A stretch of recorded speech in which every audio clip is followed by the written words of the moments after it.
বনানী কুন্তলা ষোড়শী বনের বুক চিরে বেরিয়ে এসে পথহারা পথিককে জিজ্ঞাসা করেছিল, পথিক, তুমি পথ হারাইয়াছ? সেদিন দিশেহারা পথিকের মুখে উত্তর জোগায়নি। সুন্দরের আঘাতে পথিকের মুখে কথা ফোটেনি।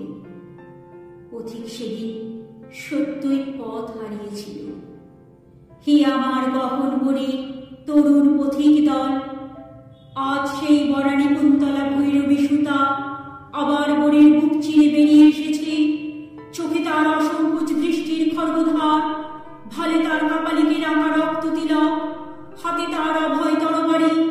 সে আবার জিজ্ঞাসা করছে, পথিক, তুমি পথ হারাইয়াছ? উত্তর দাও হে আমার তরুণ পথযাত্রী দল। ওরে আমার রক্ত যজ্ঞের পূজারী ভাইরা, বল, তোরাও কি আজ সৌন্দর্যহত রূপবিমূঢ় পথহারা পথিকের মতো মৌন নির্বাক চোখে ওই ভৈরবীর উপসীর পানে চেয়ে থাকবি? উত্তর দে মায়ের পূজার বলির নির্ভীক শিশু। বল মা বই, আমরা পথ হারাই না, আমাদের পথ কখনো হারায় না। বল, আমাদের এ পথ চিরচেনা পথ, হাটের পথিকের পায়ে চলার পথ আমাদের জন্য নয়।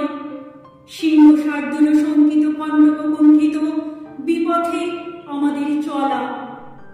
ওগো ভৈরবী মেয়ে, এ রক্ত পথিকের দল, নবকুমারের দল নয়।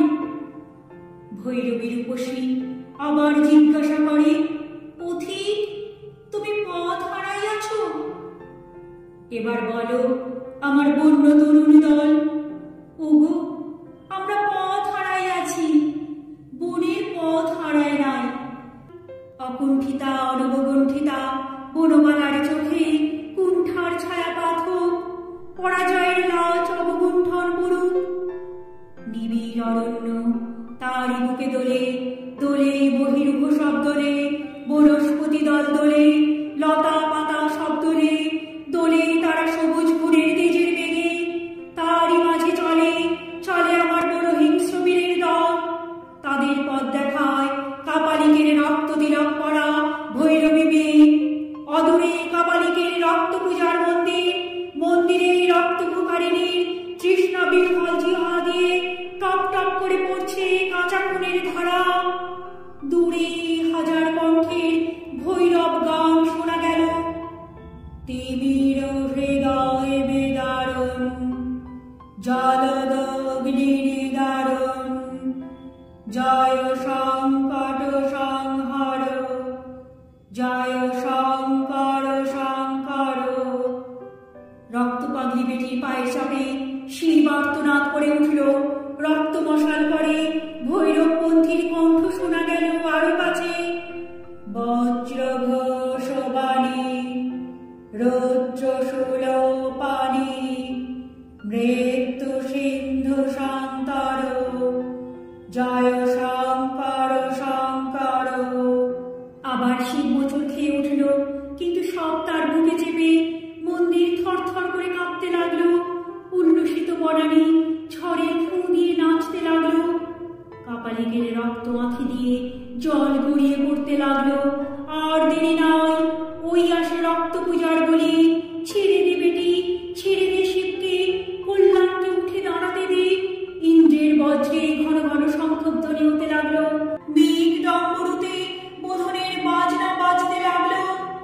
বিজলি মেঘ বজ্র করা নাড়ার মতো বাইরে দস্যি মেঘ করকর করে করানে হেঁকে উঠল। দূর খোলো, পূজা এসেছে।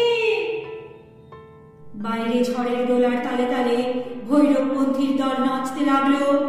কি আনন্দ, কি আনন্দ, কি আনন্দ, দিবারাত্রি নাচে মুক্তি, নাচে বন্ধ, নাচে জন্ম, নাচে মৃত্যু, পাছে মাঝে তাতা থই থই, তাতা থই থই, তাতা থই থই।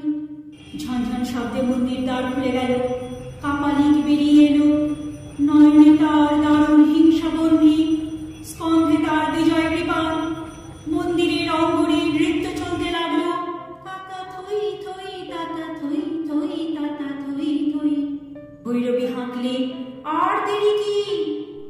বনানী তেমনি দোলে দোলে, একটা কাতরানি একটা বেঠি তার ক্রন্দনীর মতো কি যেন দোলে দোলে বনানীর পাগলামিতে। কখন পূজা শেষ হয়ে গেছে, কখন ঘন্টা বাজলো, কখন বলি দেওয়া হলো, তা কেউ জানলে না। শুধু মন্দিরের শুভ্র বেদী রক্তে ভেসে গেছে। সব পাগলি বেটির চরণ শিবের বুক থেকে শিথিল হয়ে যেন নামতে চাইছে।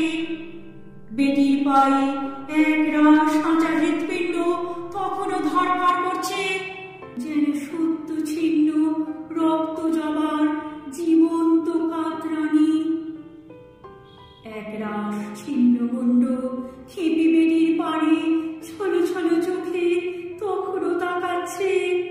আকাশ থেকে অগ্নিরথ নেমে এলো, বলিদানের তরুণরা তাতে চড়ে যখন ঊর্ধ্বে ঊর্ধ্বে আরো ঊর্ধ্বে উঠে যেতে লাগলো, তখন বন্য মেয়ে কাপালিক কন্যারও দুই গণ্ডবে টস টস করে অশ্রু গড়িয়ে পড়ছে। সে করুণ